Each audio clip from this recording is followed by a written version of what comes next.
Hello and welcome to this edition of News Hour here on CCTV International. I'm Li Xin. The UN Security Council has adopted a resolution condemning in the strongest terms a recent nuclear test conducted in the Democratic People's Republic of Korea.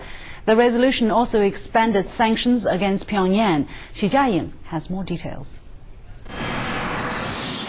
After rounds of hard negotiations among the 5 UN permanent members, as well as Japan and South Korea, following the DPRK's nuclear test on May 25th, the 15 member states of the UN Security Council unanimously approved the resolution.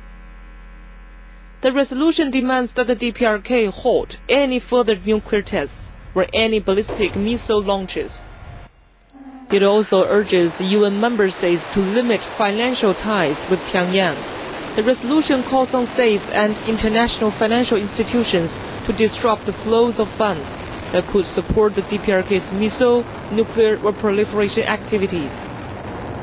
The resolution also bans all exports of weapons from the DPRK, as well as most arms imports into the country. It also authorizes UN member states to inspect the DPRK's sea, air, and land cargo suspected of carrying material in violation of the sanctions. And it requires UN members to seize and destroy any such goods being transported. The resolution asks UN members to report on steps they are taking to implement the sanctions within 45 days. The resolution also offers the possibility of suspending the sanctions if Pyongyang abandons nuclear weapons, complies with the Nuclear Non-Proliferation Treaty, and rejoins the six-party talks. It also requests that UN Chief Ban Ki-moon create a panel of experts to monitor enforcement of the sanctions. The Security Council has also underscored that measures imposed by this resolution are not intended to have adverse humanitarian consequences for the civilian population of the DPRK. Xu Jiaying, CCTV. For more insight on the latest UN Security Council resolution on the DPRK, we cross to correspondent Nathan King, who is standing by in New York. Good evening, Nathan. Good evening, Nathan. Hi, Shin. Yes, what are the differences that you've noticed? Hi, Shin, how are you? Yes, what are the differences you've noticed between Friday's resolution and a previous resolution numbered 1718 adopted in 2006 dealing on the same matter? Yeah, we're going to have these numbers in our heads, 1718 and 1874 as this resolution is. And essentially it is a beefing up of that previous resolution that was passed after the first nuclear test back in 2006 by the DPRK. And there are three major areas here that your report touched on. And that is basically the arms embargo, the inspection of cargo and financial measures. First, the arms embargo. The first set in 1718 was largely heavy weapons imported into North Korea, into the DPRK, like tanks and heavy artillery and anything that could be used in sort of ballistic missile technology or a nuclear regime. Well, that's been way expanded. Basically, all imports now except very light weapons, handguns and the like, and the total export of weapons is completely banned, including very light weapons as well. And that leads on to the inspection regime. Now states are being asked to stop any cargo that doesn't just have nuclear or ballistic missile technology but also arms as well, and that they should, if they can't inspect them on the high seas, take them to a port. The reporting mechanism is much more beefed up, and they also can't provide fuel to these vessels so that they can be monitored in port, and a lot more inspection go on, and lots of ships and aircraft that perhaps wouldn't have been stopped before will be stopped under this new regime. The other thing is financial sanctions. Remember, the previous ones were very targeted at the top of the DPKR, the North Korean leadership, if you like. These are expanded somewhat to cover anything that could do with any of the banned programs. So we do expect a list of more companies,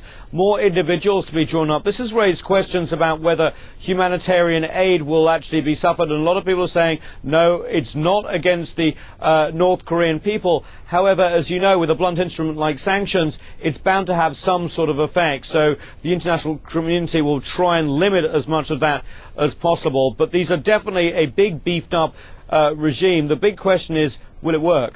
Well, the previous resolution 1718, has not been too effective, let's say, so far in getting the DPRK to stop its nuclear program and stop missile tests. What kind of role do you think this current resolution can play in resolving the DPRK nuclear issue?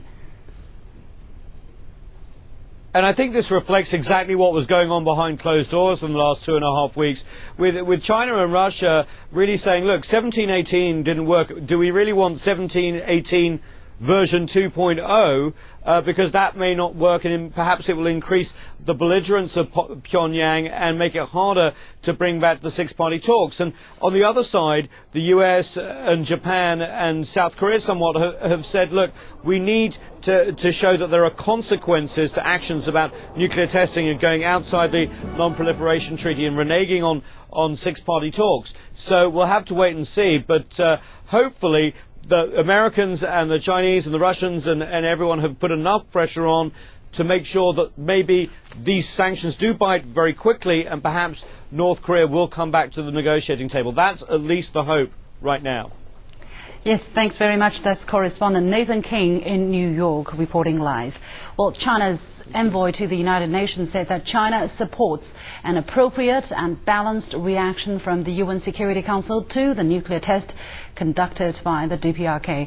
And the Chinese Foreign Ministry supports the latest DPRK resolution. Xu Jiaying has the story.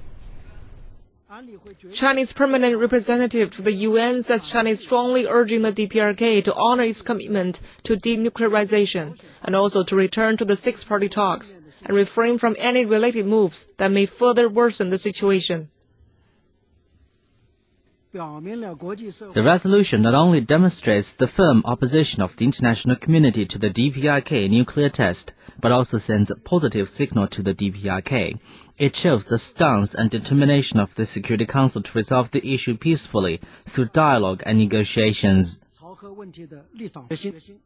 Meanwhile, in the Foreign Ministry statement, China says the resolution shows the unified opposition of the international community to the DPRK's nuclear test.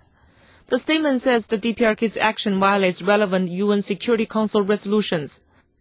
It also impairs the effectiveness of the international mechanism of nuclear non-proliferation, and in addition, undermines peace and stability in the Northeast Asia.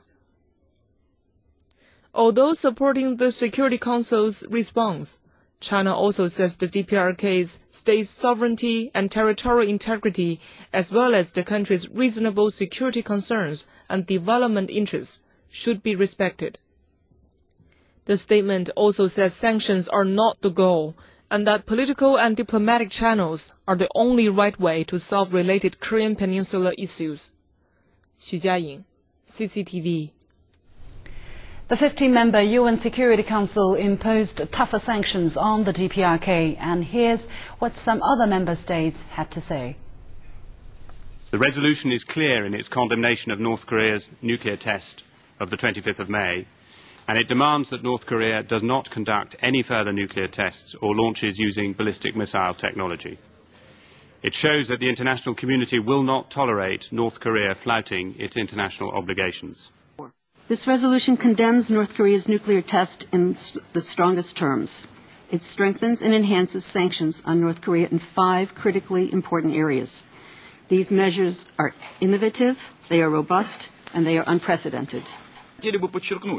It is important to continue work jointly with partners in the six-party format and other interested parties on the creation of a mechanism for guaranteeing peace and security in Northeast Asia by political and diplomatic means.